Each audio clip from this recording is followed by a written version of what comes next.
Well, hi, welcome back to Risk Management. Today's topic is Risk Screening Part 5, the final part of our series where we've been talking about monitoring for risks and trying to determine whether it's prudent to do so or not in any given circumstance. Remember, in all this series, one of the major factors that we use to determine whether screening is prudent is to look at the prevalence of the condition that we're screening for. Ironically, the accuracy of the test we're using doesn't matter that much. What matters much more significantly is the prevalence.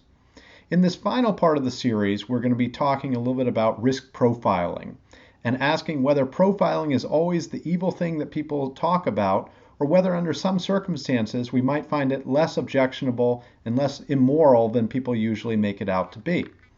And we'll see that in some circumstances, profiling might actually be recommended and is, despite the fact that it can even be things that we typically consider perniciously bad, such as racial profiling. So let's start off by looking at the examples we had in the last class, where we talked about a few forms of different profiling, where it might make sense to profile a subclass of individuals because the prevalence of the condition that we're trying to screen for is higher in that subclass than in the general background population. One example of this is gender profiling for things like prostate cancer. Women don't have prostates. Their prevalence of prostate cancer is 0. It only makes sense to screen in men.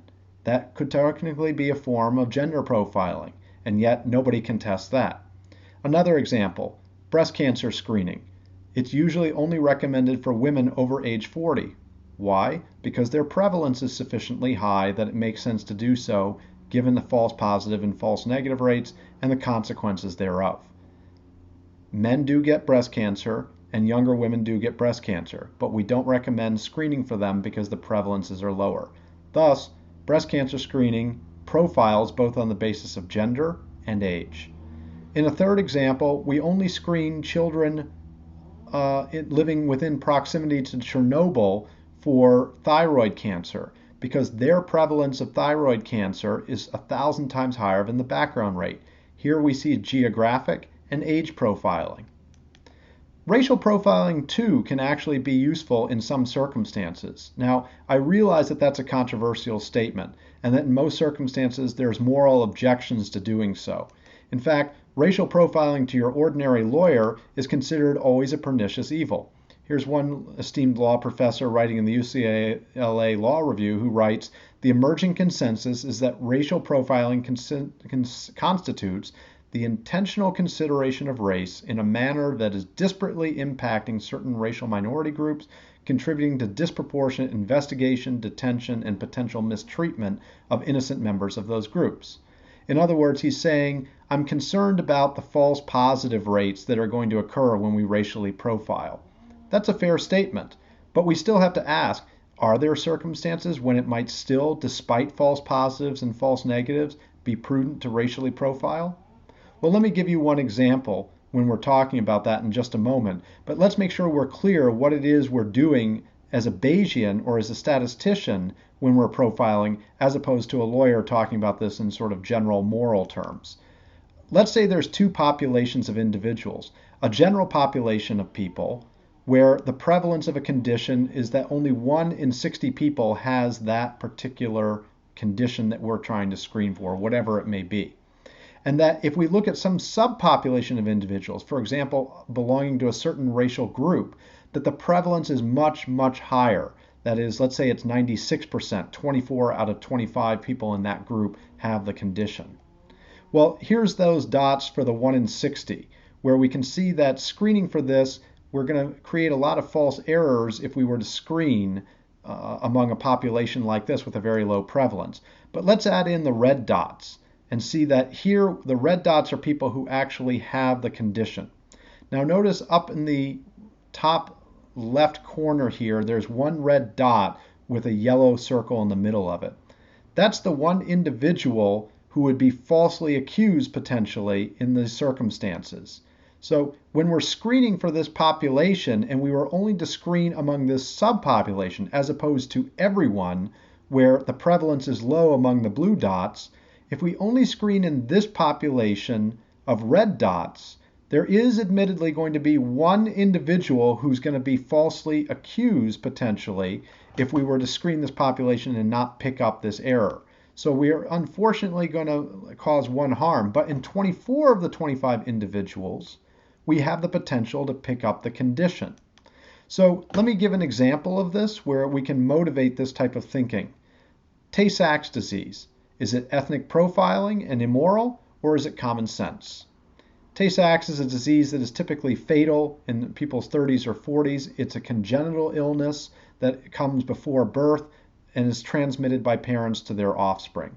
It's typically highest among Ashkenazi Jews in the United States. In fact, 1 in 26 of Jews in the United States is a Tay-Sachs carrier for the disease, about 3.85%. Now, the background population, including all non-Jews in the United States, has a much lower risk of Tay-Sachs carrying in the population of adults, only 1 in 250, about 10 times lower in the population, or 0.4%.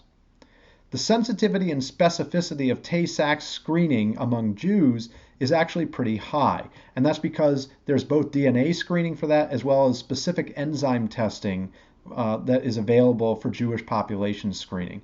97% and 88.1% sensitivity and specificity for tests of that population. The test is actually much less accurate for general populational screening because it doesn't involve the same DNA and enzyme screening that's available for Jewish populations. Here, it's only 60% sensitivity and specificity for the general population. That means that the PPV for screening, if we were only to screen American Jews as parents for passing on Tay-Sachs to their offspring, is 24.6%. It's not a great PPV, but it's also not zero. Notice what the PPV is if we were to generally screen the American population for Tay-Sachs disease, 0.4%. Orders of magnitude lower than is the case if we were only to screen American Jews for Tay-Sachs. Of course, this is a disease that causes fatality in offspring, something that obviously would be relevant to a lot of people to know if they were going to decide to have children. As a result, the United States Public Health Service has recommended for screening for Tay-Sachs disease only in Jewish populations, but not as a general background screening for the American public, obviously for the reason that if there are false positives and parents are told their child has Tay-Sachs, when in fact that's not true, there's obviously severe potential consequences, including potential unnecessary abortions. But in the case of screening among Jewish populations only, where education campaigns starting in the 1970s occurred at U.S. synagogues to encourage Jewish parents to get screened for Tay-Sachs, there's been a 90% decrease in Tay-Sachs incidents in the United States since that happened.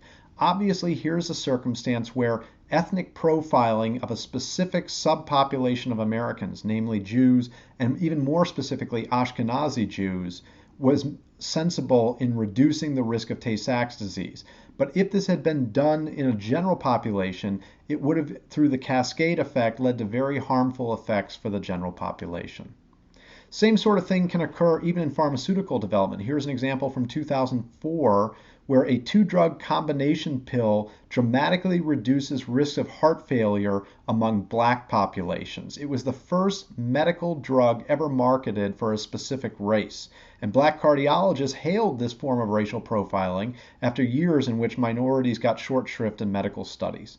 Heart failure affects 5 million Americans, but blacks are 2.5 times more likely to develop it. And therefore, there were drugs specifically tailored to the genetic constitutions of African Americans that took advantages of genetic testing to be able to determine that these drugs worked among blacks, but they were not approved for use in the general background population.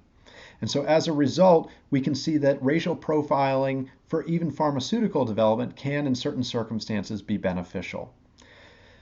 Nobelists have also engaged in things that actually sounded like racism. For example, Nobel laureate Linus Pauling in the 1968 UCLA Law Review wrote there should be tattooed on the forehead of every young sickle cell anemia carrier a symbol showing possession of the sickle cell gene so as to prevent 2 young people carrying the same seriously defective gene in single dose from falling in love with one another. Sickle cell anemia is typically found in populations with African descent, and children who have sickle cell anemia typically die horrible deaths at a younger age. What Linus Pauling here is not saying is to target black populations for the sake of their being black, but because there's a correlation between being black and carrying certain diseases that, if passed on hereditarily, can result in horrible deaths for their children. And so what he's saying here is there needs to be a screening for sickle cell genes to make sure that parents are not passing this on to their offspring. And it makes sense to screen for this only in black populations because the prevalence of the disease is so high. And there, the false positive rate is much lower than it would be in a general background screening. Let's take another example of this, moving away from racial profiling from it to general concepts of profiling. And this is the Vioxx cases that came into prevalence in the mid 2000s. There were putative class actions that were filed against Merck, a drug company, for its Vioxx drug. And the reason was that Vioxx was potentially causing heart attacks in potentially healthy individuals, along with other medical conditions like stroke and liver damage and so forth. And kidney damage. And so as a result, the company named as a defendant the defendant Merck Drug Company in several class actions requiring medical monitoring of populations that had taken Vioxx. And so the question before the court was, should we medically monitor populations of individuals who have taken the Vioxx drug for potential damage to their kidneys and to cardiovascular systems as a result of the drug use? Now, notice in this that for a class action to be successful and to monitor for heart attacks among those who took Vioxx, we are, in other words, doing a form of profiling. We are profiling those who took the drug as opposed to those who did not.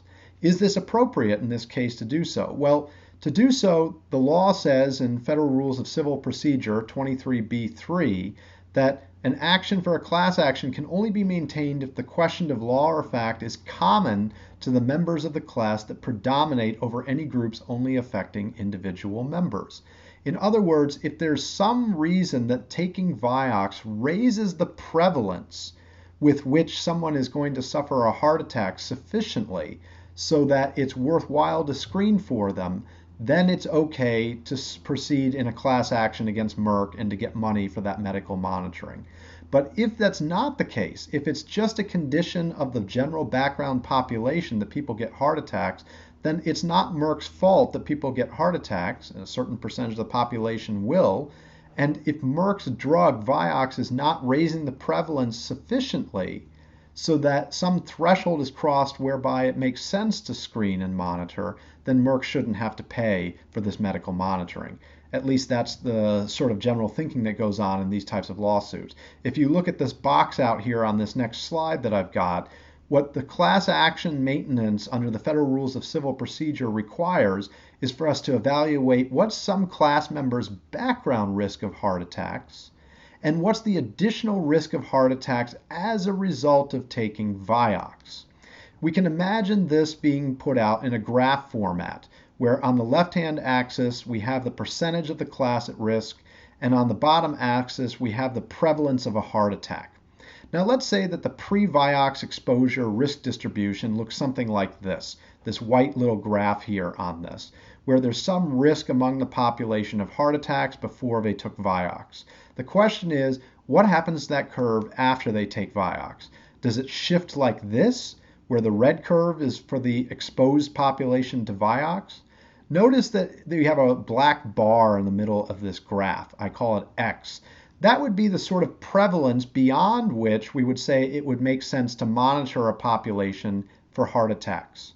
Here, even after taking Vioxx, the curve doesn't exceed that X threshold. And so the answer would be no, we still would not screen and give medical monitoring to populations of individuals who took Vioxx, because even though it increased their overall risk of heart attacks, it didn't increase it enough that it would make good sense statistically using decision trees and so forth to medically monitor that population for heart attacks.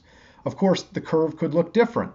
What if the exposure possibility was number 2 and it shifted the curve dramatically up to that stage? then it might make sense to medically monitor the population, because the population's risk of heart attacks, its prevalence, now exceeds that monitoring threshold. Of course, the curve could also look like this, where the average is still below that threshold, but some portion of the population now has a risk higher than that threshold. The question then becomes, should we only screen a subclass of those individuals who had exposure to Vioxx? Maybe not everyone had a threshold, a increase in the risk of heart attacks sufficient to go beyond that threshold.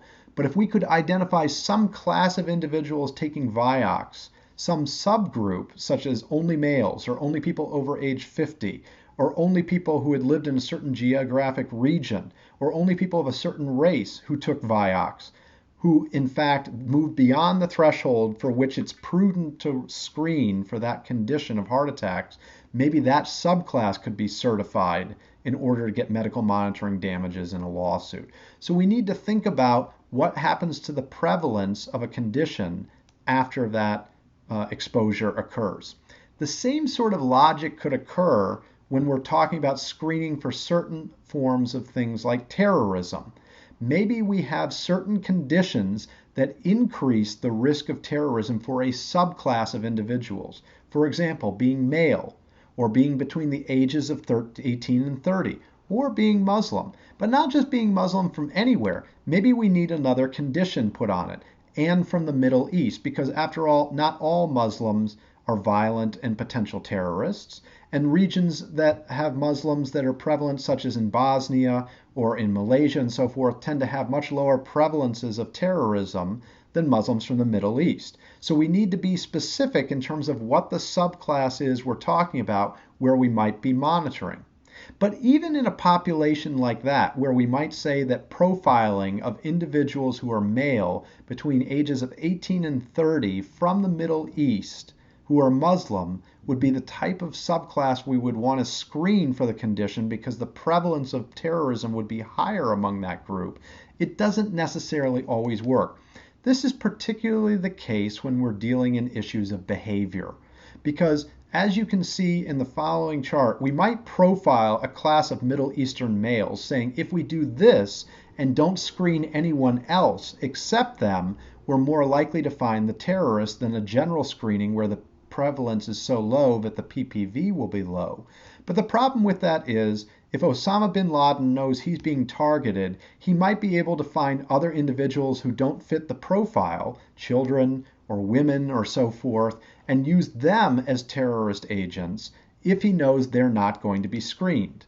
And so for that reason, profiling for rare conditions in subpopulations where the subpopulation can adapt around your screening profile may not actually work. Okay, we've said a lot in the last series of lectures. I just want to give a sum up in a few slides what we've actually covered and what we've learned about risk monitoring. The first thing is to determine whether to monitor, you need 3 statistics. Number 1, you need to know the specificity of the test. What percent of those without the condition will test negative? You need to know the sensitivity. What percent of those with the condition will test positive? You also need to know the prevalence. What percent of the population that you are screening actually has the condition? And when you have those 3 statistics, you then must calculate to know whether the monitoring will be effective, the positive predictive value, or PPV. It's a statistic. It tells you, given that a person is testing positive, how likely it is that the person actually has the condition. And this comes by way of something called Bayes' theorem in statistics. There's usually no point in conducting monitoring if the PPV is very low. Positive test results are likely to be wrong, and therefore it's not worthwhile to screen in the first place. False positives and false negatives that result, particularly when a PPV is low, carry serious costs, particularly resulting from the cascade effect, where significantly more intrusive monitoring to try to improve the accuracy of test results can exact unintended harms on its own. Remember back to thinking about when we were doing fetal heart monitoring and the idea that in an attempt to try to make sure the baby's heart is beating correctly, we may inadvertently lead to bad results like unnecessary C-sections for mothers. Very rarely, we might monitor even with a low PPV. The reason we would do this is because if the harm of not catching a true positive is very high, like somebody's carrying an atom bomb in their suitcase, then we might be willing to accept the trade-off of lots of false positives, inconvenience, strip searches at airports, and so forth, simply to make sure that that 1 in a million in the haystack doesn't get through.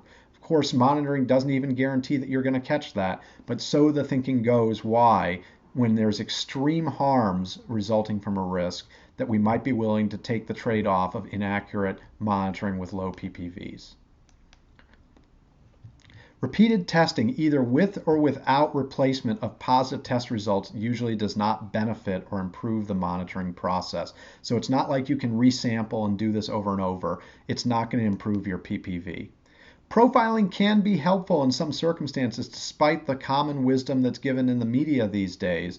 There are circumstances when gender, age, or even race can be used to successfully increase the PPV and therefore increase the likelihood that a good test result will be found, and can often be useful in terms of screening for pernicious illnesses like Tay-Sachs, sickle cell anemia, and so forth. The practice of limited screening of the population to boost the prevalence is what we determine to be called profiling. It gets a bad rap. It's not always a bad thing. Profiling, however, is not always helpful. If it's not known that the profiled subpopulation has a higher prevalence, or if the subpopulation ceases to have that higher prevalence, there's no statistical justification to continue profiling where the prevalence is dropped. Finally, behavioral profiling has a special twist. For those extremely rare monitored behaviors like committing terrorism, it can be fairly trivial for a profiled population to recruit people outside of that profiled population to engage in the behavior that is being screened for. In other words, if Middle Eastern males between the ages of 18 and 30 who are Muslim know that they're the ones likely to be screened, they might try to recruit blonde-haired, blue-eyed Swedish women to conduct that terrorism for them. And indeed, we've seen that where naturalized lone wolf terrorists who are hard to screen for are conducting these acts in modern times, such as in San Bernardino, where they were U.S. citizens who committed the acts. This means that profiling will always be of questionable effect when there's rare behavior that is involved. So I hope you've learned something from all this screening discussion we've had over the last couple of lectures. One of the major things to take from this, again, I'll say it over and over, is don't be fooled that people say they have very accurate test results. What truly matters when we're screening and is very sensitive in terms of creating effective outcomes is how likely it is that this condition exists in the population you're screening. Test accuracy, the sensitivity and specificity are only of secondary and less relevant concern. So I hope you've had a good series of lectures on this. I'll look forward to seeing your thoughts about risk screening on the chat boards and whether or not it's valid and under what circumstances it might be. See you in the next class.